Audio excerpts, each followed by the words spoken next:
টিকটকে এসে শরীরটা একটু নাড়াচাড়া করে সে এখন একটা গাড়ির মালিক। সঠিক বলেছেন।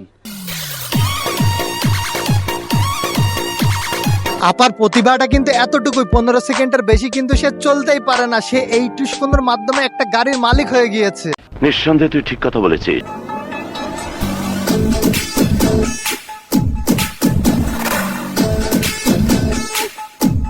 আপার এইসব সাকসেস স্টোরি দেখে তো মানুষ কচু গাছের সাথে গলায় দড়ি দেবে। এইদিকে মানুষ সারা জীবন পড়াশোনা করে গাড়ি একটা কিনতে পারে না, আর এইদিকে শুধু সে ফেসবুকে টিকটকে এসে একটু ঝাঁকাঝাঁকি করে একটা গাড়ির মালিক হয়ে গিয়েছে। আমি মেড ইন কলকাতা, বুকে স্বপ্নের জাল পাতা, ধুম ধামাকা বারুদ ঠাসা দু চোখের পাতা।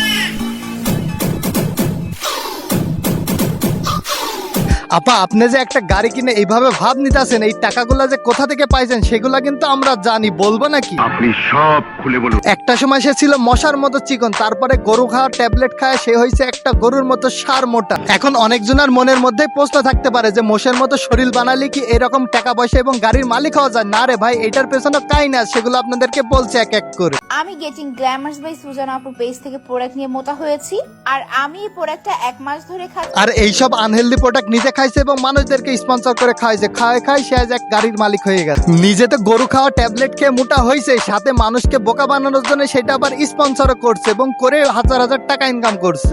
সঠিক বলেছেন। আজকের ভিডিওটি এই পর্যন্ত ছিল। যদি ভিডিওটি ভালো লেগে থাকে তাহলে ফেসবুক পেজটি ফলো করে দিবেন, আর কেউ যদি ভিডিওটি ইউটিউব থেকে দেখে থাকেন তাহলে ইউটিউব চ্যানেলটি সাবস্ক্রাইব করে দেবেন। ধন্যবাদ।